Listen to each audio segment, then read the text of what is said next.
Welcome back, everybody, to Resurrecting Faith. I'm Casey with a new microphone, and I can't see my Bible. And I'm Andrew. Apparently, nobody can hear me, so I don't even know why I'm on this thing. I can hear you. Okay. God hears you. All right. So, well, first of all, we are going to cover the first, 8 chapters of Luke today. Yeah. And just talk about some of the things that we found interesting.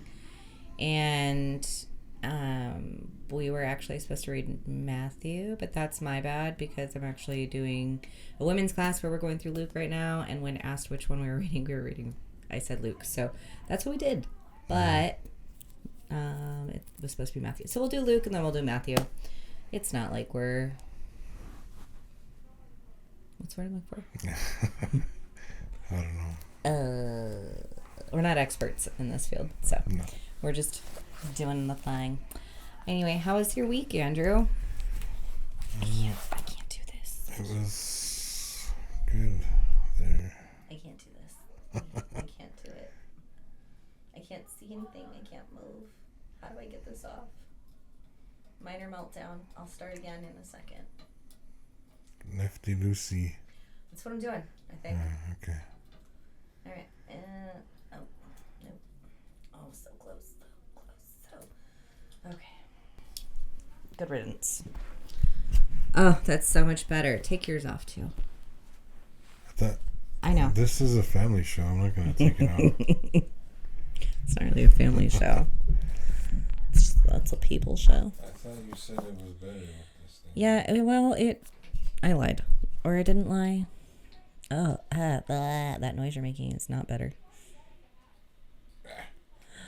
Okay. Is that better? Oh, it's so much better. That thing is annoying. Okay, and I can't see anything with it on. All right. Okay, and we're back. So how was your week, Andrew? It was good. We went to the show, Forrest Frank show. Forrest Frank show. It was so cute. I loved it. That was honestly like the best concert that I've ever been to. I was so impressed with him. No, I agree. It was excellent. Just the whole vibe. It was very, honestly, it was just like a big worship service. Yeah. You know? At the end of the day, you just kind of realized it was like all worship, no sermon, but it was basically like going to church and just doing songs the entire time. Well, yeah, I mean, there were praise songs, there was your prayer, testimony, right? But it was good. He was very engaged, had, kids up on stage, he came in the crowd, it was very just like respectful, and I don't know, it was a great show. It was an early birthday present for Ethan, but I think it was actually a present for all of us because it was super fun. It was nice to see like all the families there and the kids there and even the college kids, like the massive amount of college kids that were there. Like to see so many young people of their own accord going to this concert was cool. Like I think he reaches people that like the Christian music industry hasn't reached in a different way. Like it's really cool to see. So I'm excited to hear his next album, which comes out May 9th. He's released a couple of singles that we've already been checking out, and they're pretty good. Yeah, I think it's not your traditional, right? Like I can't remember the group that came on before him. Something Evolution. Rhythm Evolution? Is that? I don't know. Sorry, but I'm just not familiar. Rhythm Motion? I don't think, no. I don't know. I'm just not that familiar with them, unfortunately. But they did a good job. But it's still very, like, that church vibe. Not to say that Forrest Frank isn't involved in the church or it's not a church, but it's just different. It reaches a different type of people, I think. I think because it has that, like, R&B / kind of rap. I wouldn't say rap. R&B sound to him. Like, that's something you don't hear as often and as well produced too. I think that's the key too. It's like you hear it every once in a while, but it's not very well produced. He does because he does his own, right? Because he produces his own music. Like, it's really well put together. And not to say that other, worship songs or religious groups or individuals out there don't do a good job of producing their music or reaching the Christian community or outside the Christian community, but it's just a different. And it was nice to see. It was nice to be able to do something like that together, as a family. Because usually when you go to a show, right, you get a babysitter, like, and you go out and you do whatever. But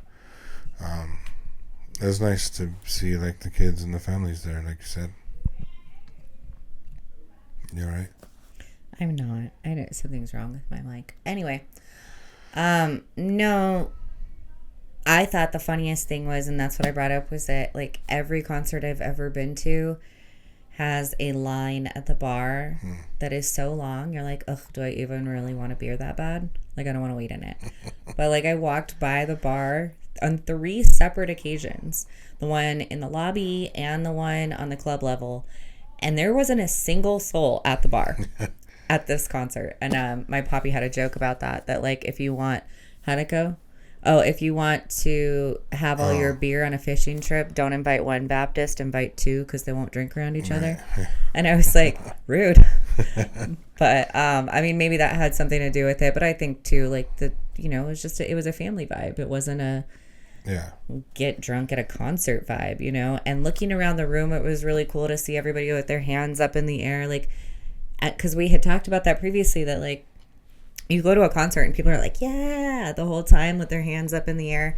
But then when it comes to putting your hands up in church, everyone's like, I don't know about that.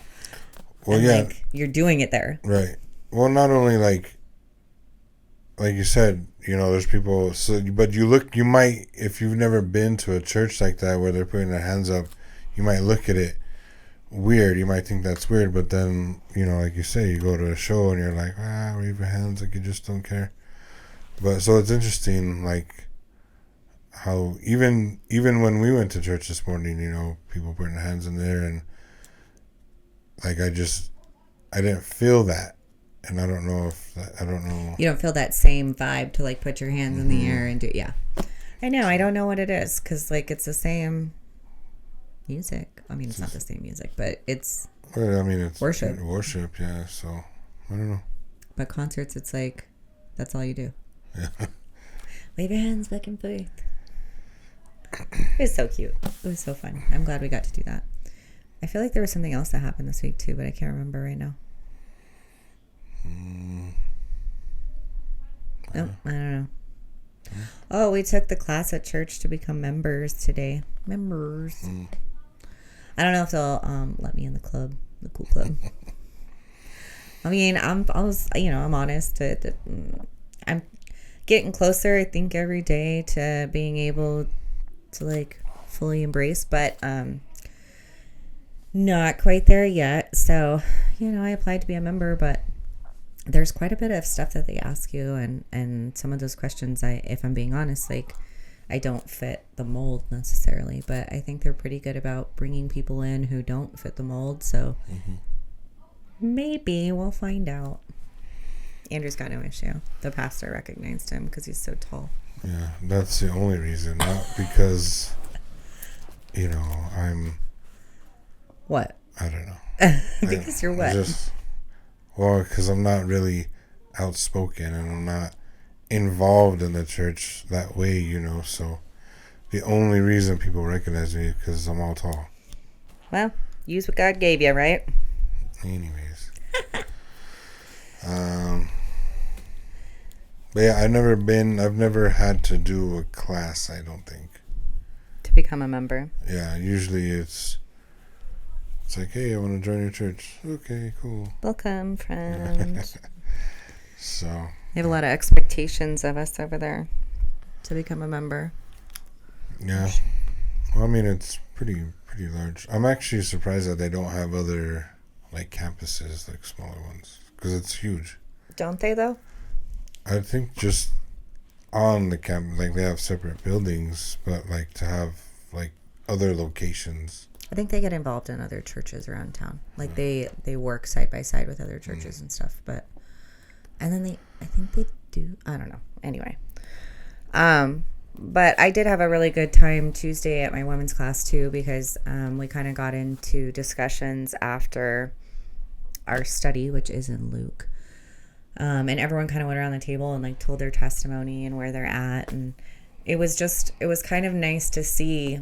And it's something that I've been trying to bring to light, like the first woman who speaks up says like, oh, my testimony is boring. It's not really exciting. I don't want to talk about it. And I'm like, tell me more. I want to hear about your boring testimony. I really do, because, I just feel like so many times we hear people say like, I had this heartfelt, emotional, God spoke to me testimony. And like, so then if you don't have that testimony, does that mean that your relationship is any less valid? Like, I know for one of the other women at the table, she mentioned that like she felt like she wasn't doing something right for so long because she didn't hear God talk to her, because she was waiting for that moment and it never happened. And she's like, so am I, I guess I'm a failure. I guess I can't be a Christian. And like, or I guess I can't have a relationship, or I don't have a relationship, or I'm doing something wrong. And I think it's important too for people to realize that like boring testimonies are cool too. Like, one of them's like, oh, I grew up in the church. My grandparents pretty much built this church. Like, I've just always been a Christian. And, like, that's cool, too. Because, I'm sure there's plenty of people who were born into a religion and they just never really gave it a second thought. And, like, they don't have an exciting testimony either. But that doesn't mean that it's any less valid. So. Well, not only that, but people go through ups and downs all the time. Like, just because... people will go through hardships even as a Christian, even if you've been a Christian since 10 years old. Like, eventually you grow up and you have life experiences and you're already walking with God.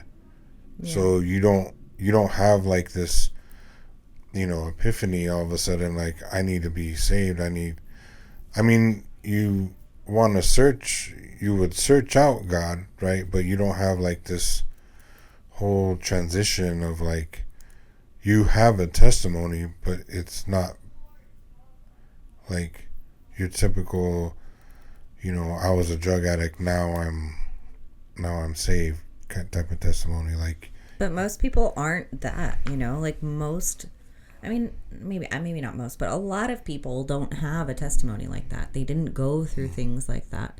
And so a lot of times what gets highlighted is all of those people in the church that had this like big moment or big issue or big thing they overcame or whatever. But like a lot of people just have boring testimonies. And I think those are just as exciting, because mine's kind of boring. Mine's boring too, I guess. I don't have, Ethan's is going to be boring. He's believed in God his whole life. Like, he's not going to have some crazy testimony later in life. Like, he's, I love God. Right on. So, I think, I don't know. I think it's cool. I thought it was a really cool experience to hear kind of what all of them had to say and, open up a little bit, because we tend to have these classes and they're very like study oriented around the principles of everything that's happening, but like it's not necessarily a get to know you hour. So it's kind of like getting to know everybody at the table, and that was nice. So I think we still have, initially maybe our testimony isn't like crazy exciting, but to come back around, right, to fall out of the church and come back around, like, that's a testimony. But I know what you're saying. In the men's group, I don't think we've delved in. No, actually, we did. The first night of the first series, we kind of went around the room. Yeah. But anyway, that was my week. I still feel like there was something else I was going to talk about, but I don't remember what it was, so that's all right. So let's just talk about Luke. Did anything stand out to you in the book of Luke? Because I actually thought it was kind of dry for the first couple chapters. I was like, whew. Well, it's just like, it's getting ready. Like, it talks about there's the parallel of John and Jesus, and it's just kind of like the preface to what's happening. I did think it was worth mentioning in chapter 2 when it does go into discussion of the birth of Jesus. Something that I learned that was kind of cool and I didn't realize is that, like, in those days, so it says even in chapter 2 in the beginning, it says, in those days a decree went out from Caesar Augustus that the whole empire should be registered. So kind of like for tax purposes, they had to be registered.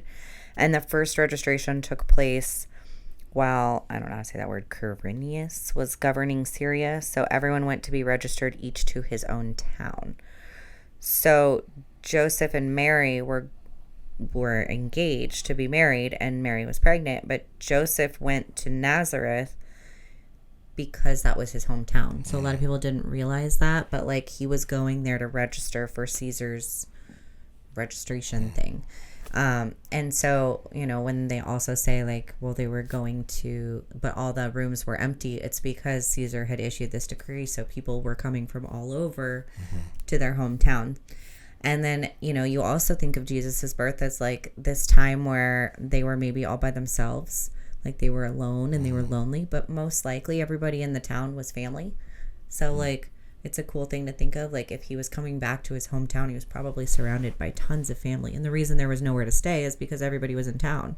Right. So they probably weren't alone in that birth, so to speak. Because, you always think about like alone in a manger with animals. And anyway, I thought that was cool. So what do you think is cool? No, that was pretty cool. Well, I guess what stood out to me was probably the parable of the sower. Ooh, I have stuff on that, but go ahead. I don't know where my notes start. I think it's like chapter 5-ish, towards the end, middle, somewhere in there. Well, no, but my notes. Oh, yeah, I don't know where you put those. No problem. I mean, I just made kind of like, I just wrote down like interesting things that I came across. Like, John, they thought that John was the Messiah. Mm-hmm. And interestingly enough, they were supposedly cousins, or second cousins, I think is what, when I was doing some research on it. Like, Mary and, was it Elizabeth? It was Mary's sister. Yeah. Yeah. So I thought that was kind of cool. Like, the angel came down and spoke to both of them, and John's, Zechariah and Elizabeth, they were barren, they were older. So, and what I thought was cool, well, maybe not cool, but interesting, was because of Zechariah's like disbelief, he was sort of condemned that he couldn't speak until until John was born. So it's like, that's crazy. Like, because he's trying to point and like make signs to the people when they come, because he was in the tabernacle for a while, and when he came out, he was like trying to do charades, and but he was like forbidden to speak about it because of his disbelief. And then obviously when John was born, he was able to speak again. But yeah, it was, because in those times too, you're gonna name the child like with somebody's in the family, and they chose John because that's what the angel said to call him. So, so obviously same thing with Jesus, but yeah, but John's mission was to prepare the people, or to prepare his flock, to understand his message, or to baptize people, to prepare them. Right. So, and that was one of the prophecies fulfilled from, I think it was either Micah or Isaiah, or both. I think it was Isaiah. Isaiah said, "You will hear a voice in the wilderness," where John did preach a lot in the wilderness next to Jordan. So it was also in their dress, which was interesting, because they say dressed, like the Bible doesn't The Bible doesn't spend a ton of time describing what people wear. So when they do, like, pay attention. But yeah, I mean, was that Ezekiel? Ezekiel. No. Who is it that he compared him to? Oh, yeah. Is it Ezekiel? They compared him to the Old Testament, basically, because of how he dressed. But I don't remember if it was Ezekiel or not. Yeah, I don't remember either. It's going to bug me now, though. My foot's asleep again. And then Sarah, the Holy Spirit descended on him, physical appearance like a dove. That ain't it.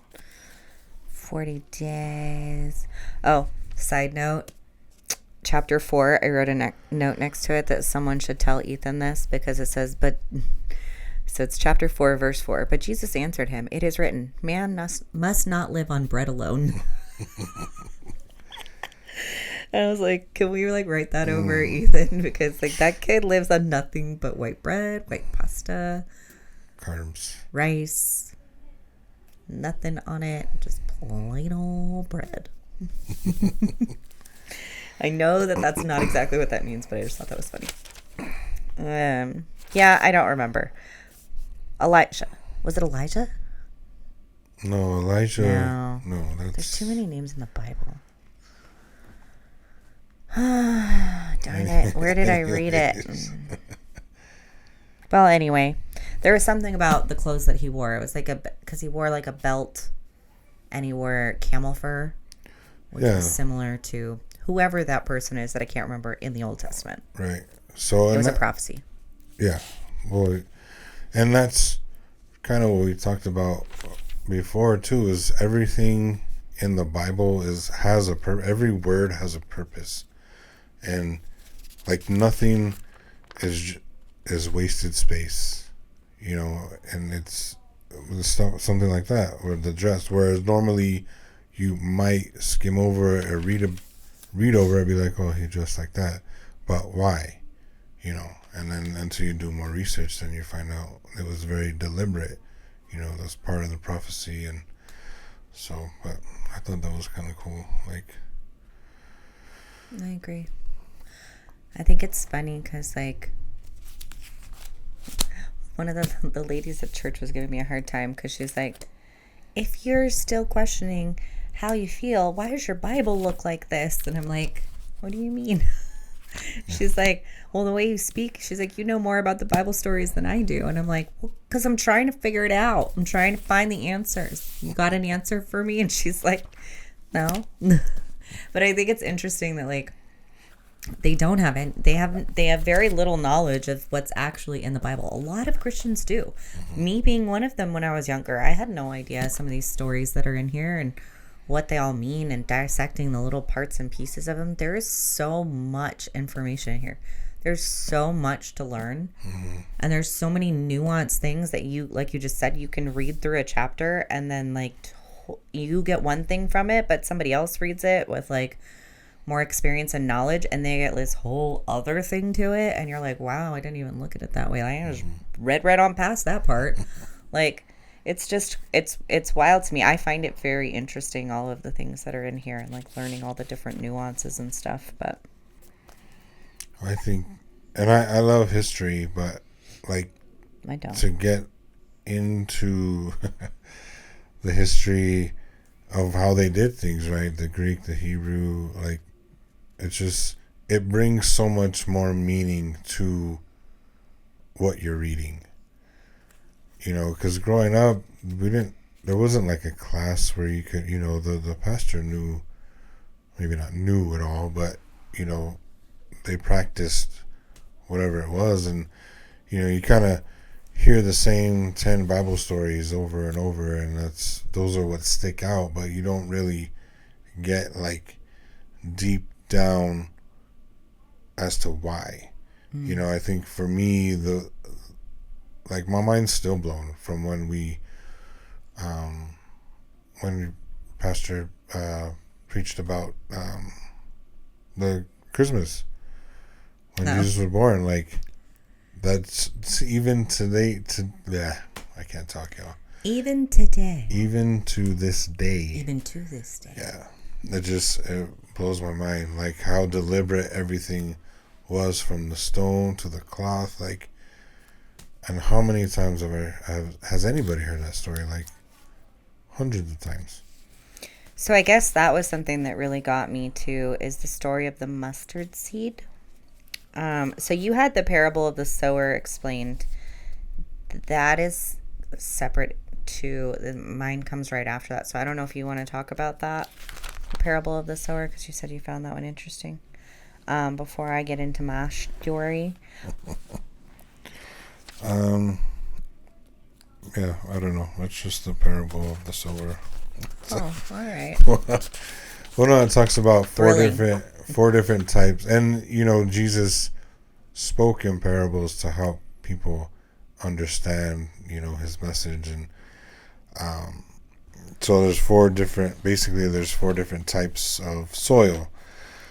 So the one is, when seed falls on the path, like the birds pick it up, and usually that's represented by people who don't understand or whose hearts are hardened, and the birds represent like the enemy or the devil picking up the seeds, so they don't even have a chance to hear it. And then the stony ground was like the seeds fall on the stony ground in between the cracks, and they might sprout really quickly, but they die out really quickly too. So Thought it was powerful, the word that like they have no roots. yeah, Ooh, they dang. have no roots. So it's like they have interest and they get joy right away, but they're not able to build that relationship with God. So they have no roots. So they wither away. Mm-hmm. And then the other one was like the thorns. Mm-hmm. So that would represent someone who receives the gospel, but the idols, they're suffocated by other idols, whether it be money or maybe your job or something else not according to the scripture. And then of course the last one is the good soil. So accepts the teaching, allows to grow, takes root, is fruitful.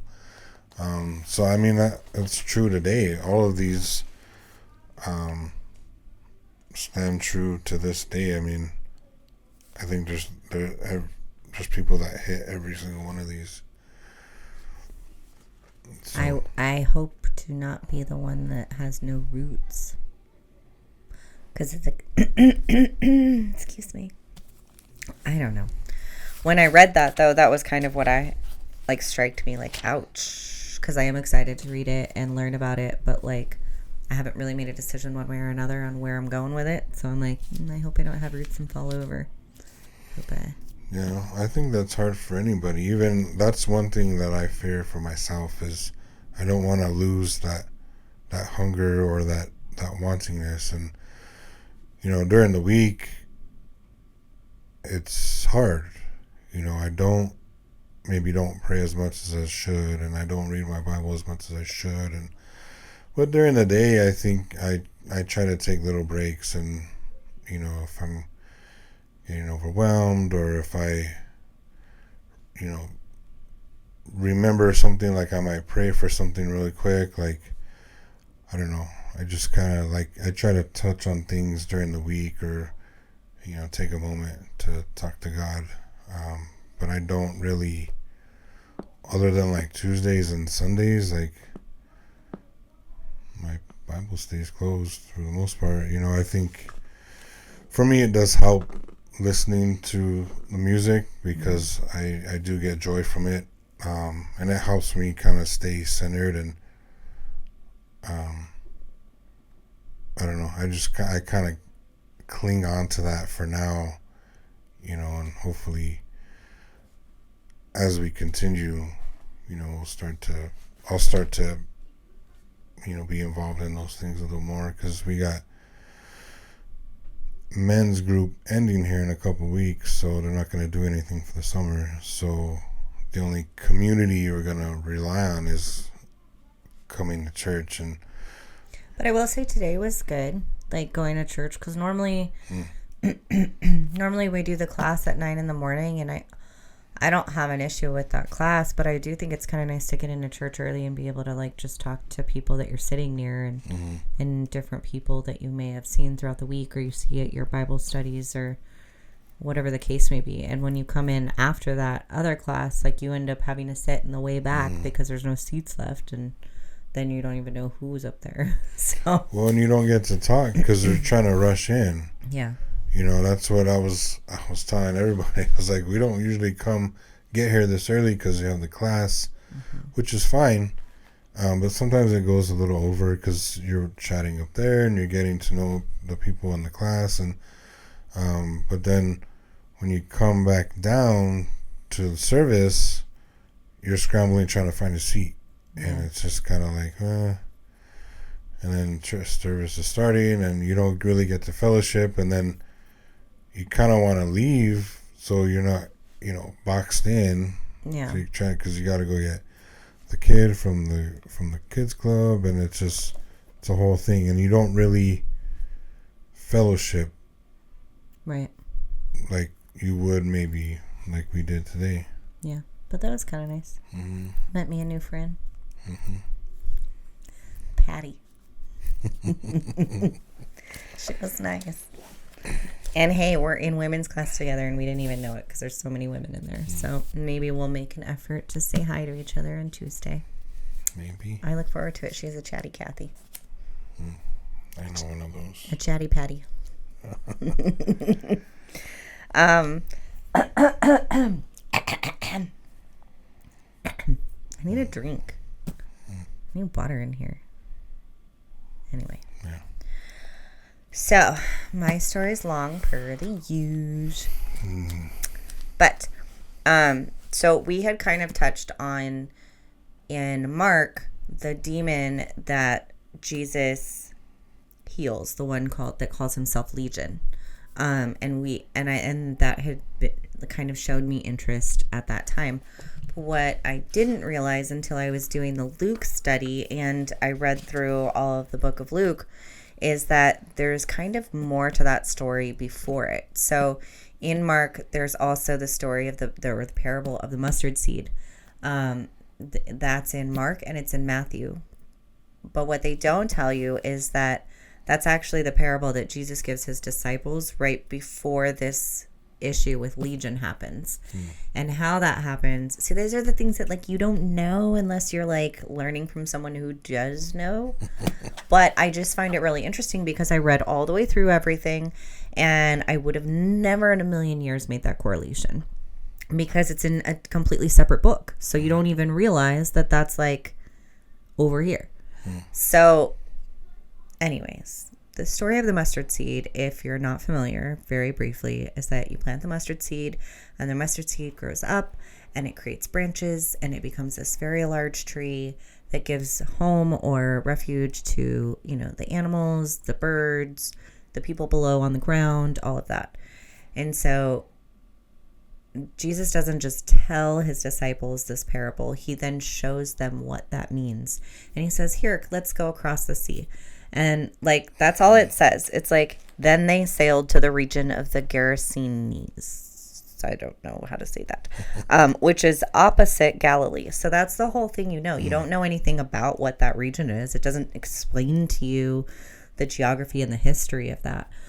But the geography and the reality of that is Jews did not travel across the sea to the other side. I think that was the western side. I might get that confused. One was the east, one was the west, one was bad, one was good. So the side, they considered it like Vegas City or like the city of darkness. And so for Jesus to take all of his disciples on the boat over to this city of darkness, they were like, And then it says that he gets there and it says that he gets off the boat. It doesn't say that the disciples get off the boat. And I liked the woman telling the story because she's like, I envision all of his disciples being like, we're not getting out of the boat. We're not going over there. And then it says immediately he got off the boat and was met with this demon, Legion.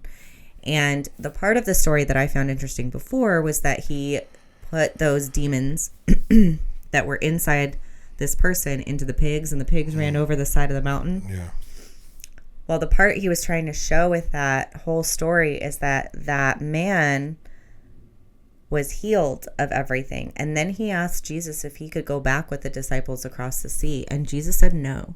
He said, I want you to go share the good word to your family. Mm-hmm. And so he left and he spread the message of Jesus and what he could do and how he could heal, which is weird because Jesus doesn't ask or tell people very often to go share the good news or to share what was done for them. Right. But he did specifically ask this guy to go and share that information. So they left, they went back home, and then they ended up coming back down the road, and that's not really talked about in here, but I know that because she was telling me the story. But when they come back the next time, that man created 4,000 new people that met Jesus and his disciples in their boats when they came across. And that was his point of the mustard seed. He didn't just talk about the mustard seed, but he talked about how he went and cured this man, and he was essentially a mustard seed who went out and created 4,000 new people who are followers of Christ. And I was like, the way that the Bible's able to or the stories are able to be put together like that, I don't even read that when I read that. So how did somebody write that so I'd read that hundreds of years later and be like, oh yeah, okay, that makes sense, all that together? I don't know. Mind blown, but cool story. So hopefully I didn't tell that horribly and it all made sense. No, that was better than me telling my parable of the sower. So good job. Thanks. I kind of jacked it from that lady who tells that story. So I mean, she did a much better job. I mean, she was in Israel and she's got the Sea of Galilee behind her while she's talking, and it's way more interesting. If I can find the video link, I'll put it in the description if you guys want to see the whole lesson. It's Luke and the Land, and it's pretty cool because, excuse me, I've never been to Israel. You ever been to Israel? No. So actually a lot of my friends have been to Israel, but she walks the whole thing in Luke and the Land at the different points in Israel where Jesus would have been, the Sea of Galilee, and where he could have possibly been standing and talking and just, to his disciples, or where he could have found the guys on the shore, or where he used to go up into the mountains and pray. And she talks from this huge cliff and looks over the sea, and it's really pretty. And maybe it's a lake. I think it's a lake. It's a lake, yeah. She looks over the lake, and then she goes into some temples and goes to. So it's just you get to see this picture of Israel and all these different places. It's cool. I want to go to Israel, but I don't know what the political. Yeah, I don't feel like now is a good time to visit. Yeah, I'd probably wait on that. I don't really know I mean, they say it's still safe to visit, but I'm good right now. There's YouTube videos. Yeah. It's interesting because they were actually talking about that in one of our men's group. One of the guys had actually, I think he was part of a mission or helping out or something like that, but he was able to see, the whole area, and he said it was pretty, you can read about it all you want, but to actually be there and experience it, it's a whole different level of, astonishment, I guess, so. Yeah, I think it would be cool to go one day, and maybe when all of the world politics aren't so crazy, we can do that, but I don't know about now. The other thing I found interesting is in chapter 6, it talks about the 12 apostles, and I think I just highlighted the one thing that was interesting to me is that they called Judas Iscariot, who became a traitor. Poor Judas, always a traitor. Right. I mean, everybody else gets forgiveness, but not Judas. Judas does not get the forgiveness because he betrayed Jesus. And it just led me to do a little bit more research on him. It doesn't actually say anywhere in the Bible, but always when his name is mentioned, he's mentioned as Judas the traitor. Even when he was doing good works, he's still Judas the traitor, or the future traitor. Ouch. But it doesn't say anywhere that he was ever forgiven, because Jesus does come back and he speaks to Peter and he makes peace with him after he denied him before he was crucified. But he didn't get an opportunity to do that with Judas because Judas committed suicide. Yeah. So on that note, doesn't seem that Judas ever received forgiveness after giving up his whole life and following Jesus and being one of the 12 apostles and then betraying him. Like, it didn't matter, I don't think. I mean, I don't know. I'm not God. None of us really know, but I mean, it seems like he never made peace with it. Mm-hmm. And then he killed himself. So that doesn't help either. Yeah. I mean, I don't know what happened to Judas after, but Nobody does. He hung himself, right? Mm-hmm. Yeah. It's not usually good, but maybe I give him enough time to ask for forgiveness. But I don't believe Jesus was crucified yet, so. No, it was almost like immediately after. Like right after he. Then he tried to give the money back and. Well, you done did it, Judas. You will forever be a traitor. Mm-hmm. Seems kind of sad, but I guess it is what it is.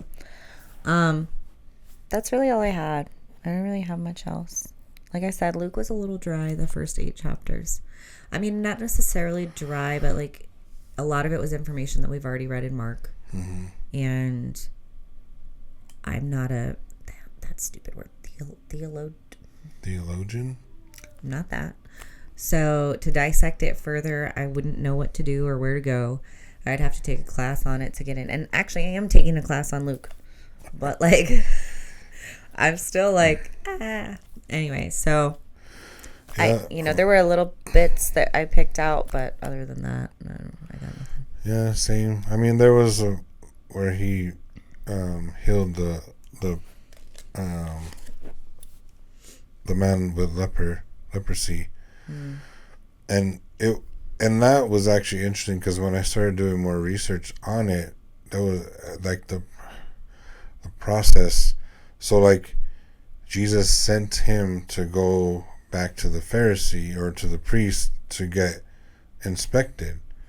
So there's this whole process of when they become clean. Like, there's a lot of reading, and I couldn't do it justice. I'd have to like actually read it to you. Yeah, because I'm confused right now. What do you mean? There's a whole process they had to go to get clean? No, after they get clean, so they have to be the sick, the lepers. Yeah. So when did they get clean? When Jesus healed them.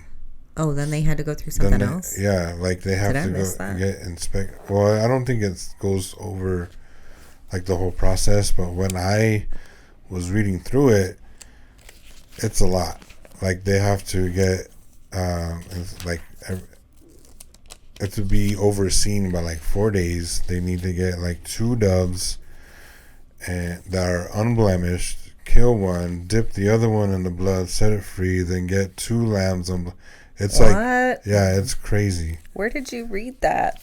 Well, it wasn't in the Bible. Well, then is it true? No, but I mean, it wasn't, that bit of the process wasn't in the Bible. He told this man to go and be seen by the priest, so that way, but when you read about that process, it's a long process. I would actually have to read it because I'm not the best storyteller, so. But then Jesus reached out and touched him and said he made him clean. Mm-hmm. And immediately the leprosy left him. Right. But then he had to go through something else? With the priests. So Jesus told him to go. Oh, but go and show yourself to the priest and offer what Moses commanded for your cleansing as a testimony to them. So, yeah, not just that. It's like when you read it in those times, what they had to do for that, I don't know if it was specific for that condition, or if it was just for anybody who was sick. But yeah, it's a whole thing. It's crazy. I was just like, wow, that's kind of intense. Like, but that would be something to maybe get into. I don't remember the whole thing, but. Well, that's a shame. Maybe next time I'll be prepared. Well, no, I'll read it. Like it's a lot of information. So. Okay. But it's pretty cool.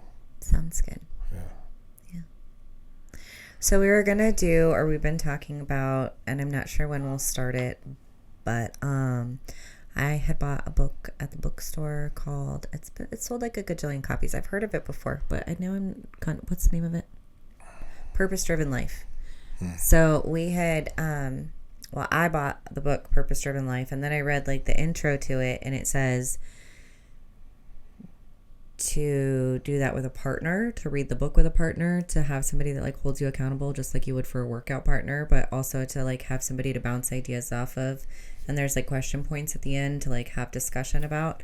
So I went out and bought Andrew a Purpose Driven Life as well, and he loves reading so much. So much. I love words. So many words. So him and I are going to read that together. We may do that like a separate little thing. But if you would like to read A Purpose Driven Life with us, we will let you know when the date to do that is. You can join in on our discussions if you want. Yeah. Yeah, I don't have a whole lot. Because like you said, Luke covers a lot of what was in Matthew. Yeah. So. It does. It does cover quite a bit. It's all a lot of the same stuff in those books. But I think there's still good information in there. Sorry, I yawned and you yawned. Yeah. But I think there's still a lot of interesting information, like, and I think too, diving in and finding that information, like you almost have to look for the hidden meaning in the text a lot of times, and like really take your time to read it. Like sometimes I found myself reading it and then being like, wait, what did that say? And then going back and reading it again and being like, nope, still didn't stick. Go back and read it again, and I'm like, that's kind of interesting. And then I like want to look up where that came from. And so I'll go through and highlight all that stuff in what I'm reading as a majority. And I try to read it all as one story first. And then once I'm done reading all of that, I go back to all the things I highlighted. And that's when I'll kind of like Google search or look for more explanations on each of the things to kind of help me understand a broader picture of like what that means. What are they trying to say? What's Jesus trying to say? Like, because he wrote in parables. And he even said in Luke, which I like, why you gonna, I still, and I read that where he wrote about like, yeah, we write in parables. Is basically what he said. And I was like, well, he's like, if you don't understand it or something. It's not meant for you. Yeah. Something like that. Pretty much. Yeah, no, that's not it. Oh yeah. So in chapter 8, verse, good Lord, that's small. Verse 9, he says, then his disciples asked him, what does this parable mean? So he said, the secrets of the kingdom of God have been given for you to know. But to the rest, it is in parables, so that looking they may not see, and hearing they may not understand. So it's like all the parables he used were intentionally to keep people from immediately understanding without putting in the work almost. If that sounds right. To me, that's how I read that. Like, if you don't really want to know, you're going to read over this and just keep going. But if you read it and you want to know Jesus, or you want to understand him, or you want to have a relationship with him, you're going to dissect the parables that he wrote. Uh-oh. Computer chime. Ruh-roh.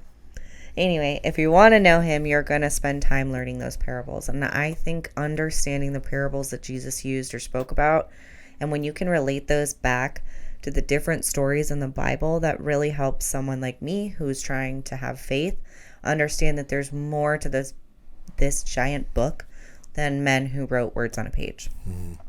Like, there may not be proof out there that Jesus exists, like hard factual proof. I'm never going to, be able to touch him, see him, whatever.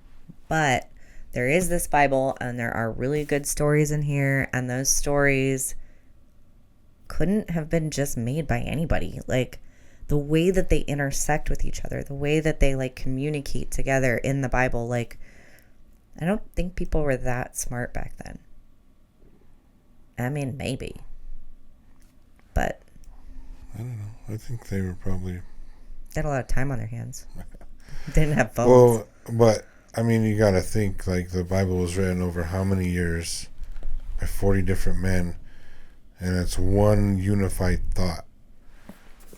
You know, I heard this on a video once, and it was like, you know, you can't even get 20 people to, you know, if you ask 20 people to write about marriage or something, you get 20 different answers. Whereas you have something like this, it's one consistent thought from beginning to end.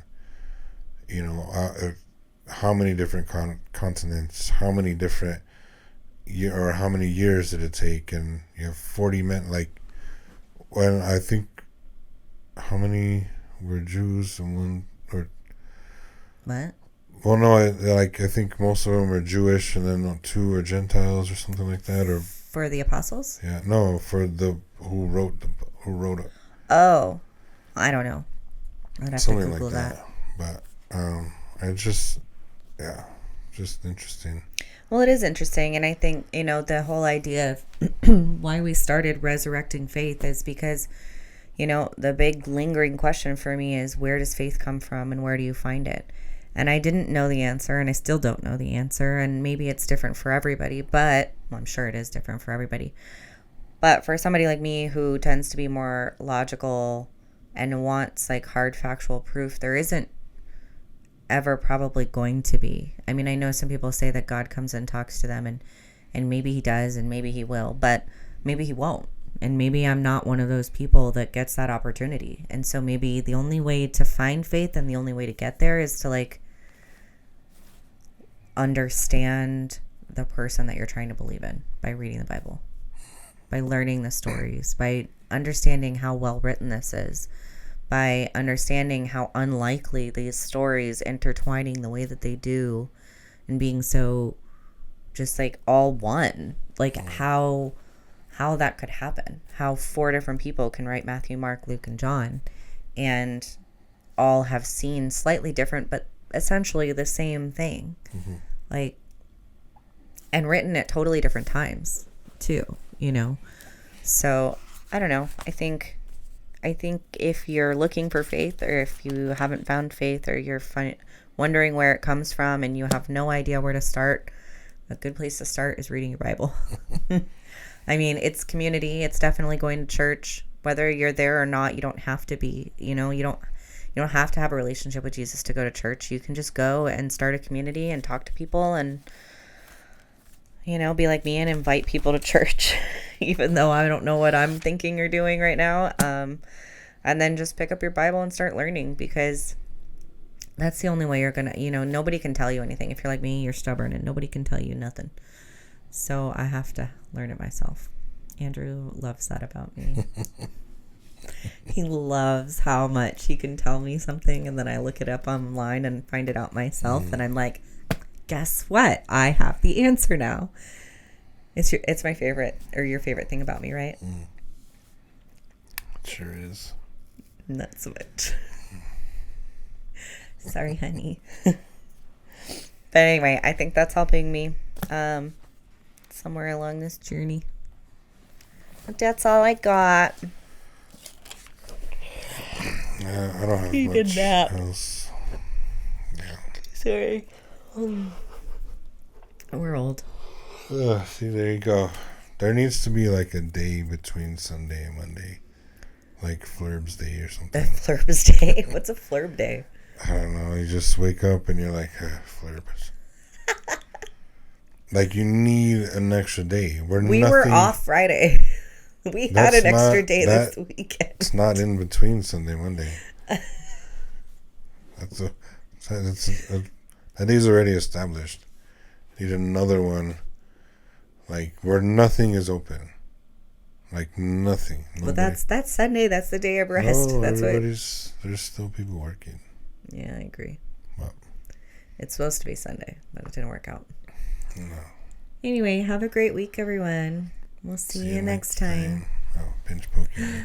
Oh, no. We're corny.